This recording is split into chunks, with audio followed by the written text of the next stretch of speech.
വിശുദ്ധ ഖുർആനിൽ പല സ്ഥലങ്ങളിൽ നമ്മൾ കാണുന്ന ഒരു കാര്യമാണ് ഈ തദബ്ബുറുൽ ഖുർആൻ. അഫല യതദബ്ബറൂനൽ ഖുർആൻ.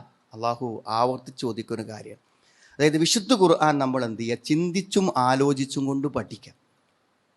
അത് അള്ളാഹു ആവർത്തിച്ച് വിശുദ്ധ ഖുർആനിൽ ഓർമ്മപ്പെടുത്തുന്ന ഒരു കാര്യമാണ്. പക്ഷെ നമ്മൾ അങ്ങനെ ആത്മാർത്ഥമായി വിശുദ്ധ ഖുർആനിൻ്റെ വാക്കുകളെ തൊട്ട് അത് ശരിയായ രൂപത്തിൽ, അത് ഉൾക്കൊള്ളുന്ന രൂപത്തിൽ ഒരു പഠനം നടത്തുന്നുണ്ടോ എന്ന് നമ്മൾ ആലോചിക്കണം.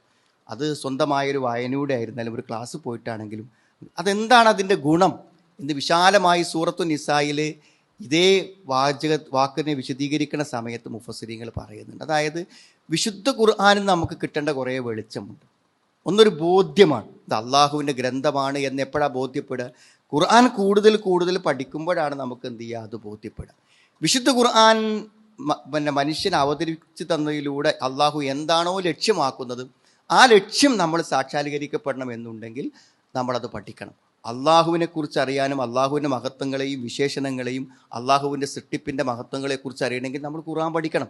പരലോകത്തെക്കുറിച്ച്, സ്വർഗത്തെക്കുറിച്ച്, നരകത്തെക്കുറിച്ചൊക്കെ അള്ളാഹ് അറിയിച്ചു തന്ന മാത്രം അറിയുന്ന കാര്യങ്ങളാണ്.